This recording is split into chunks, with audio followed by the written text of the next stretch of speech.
Отборът на Локомотив Мездра срещна в контролен матч третия в западната Б група Бдин Видин. Двубоят се игра в събота на градския стадион и завърши с победа на гостите 0-2.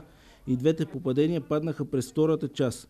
По този начин мездренци запълниха непредвидената пауза в първенството. Наставникът Бойко Величков заложи на следния състав: на вратата Стоян Стоянов, в защита Цветко Иванов, Тодор Димитров, Камен Каменов и Александър Кирилов, в халфовата линия Владимир Найденов, Цветан Цветанов, Йордан Апостолов и Борис Петков, и в нападение Анатолий Тодоров и Иван Редовски. В игра влязоха още Юлиан Левашки, Борислав Боянов, Борислав Павлов, Емил Манолов, Петър Златков, Явор Янков, Цветан Николов, Борис Тончев и Емилиан Петров. Поради контузии двубоят пропуснаха Цветомир Валериев, Александър Миков, Стоян Димов и Пламен Ненов. През първото полувреме играта бе равностойна, като повечето положения бяха пред вратата на гостите от Видин.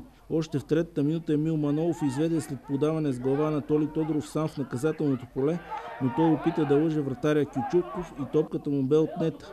10 минути по-късно Редовски стреля с глава, но над напречната греда. В 23-та минута отново Анатолий Тодоров излезна зад защитата, напредна в пеналта и стреля, но вратаря спаси. Гостите от Видин, чието наставник е Николай Нинов, създадоха няколко ситуации, но ударите им бяха анемични.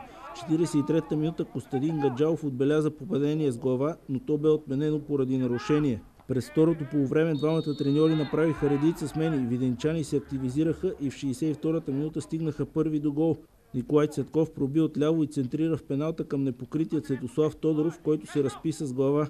8 минути по-късно Мартин Керчев изпълни перфектно пряк свободен удар от около 20 метра и отбеляза за 0-2. До края на двубоя мездренци опитаха да отвърнат на удара, но не можаха да стигнат до гол. Удобни възможности изпуснаха Златков, Манолов и Боянов. Във вчерашния кръг от северозападната В група железничарите записаха служебна победа с 3-0 над отказалия се от участие Локо Дряново.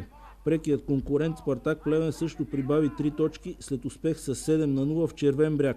Във временното класиране мездренци са начало с 48 точки, пред плевенчани с 44 и Ботев Козлодуй с 40. Следващия кръг Локо Мездра гостува на Янтра Габрово.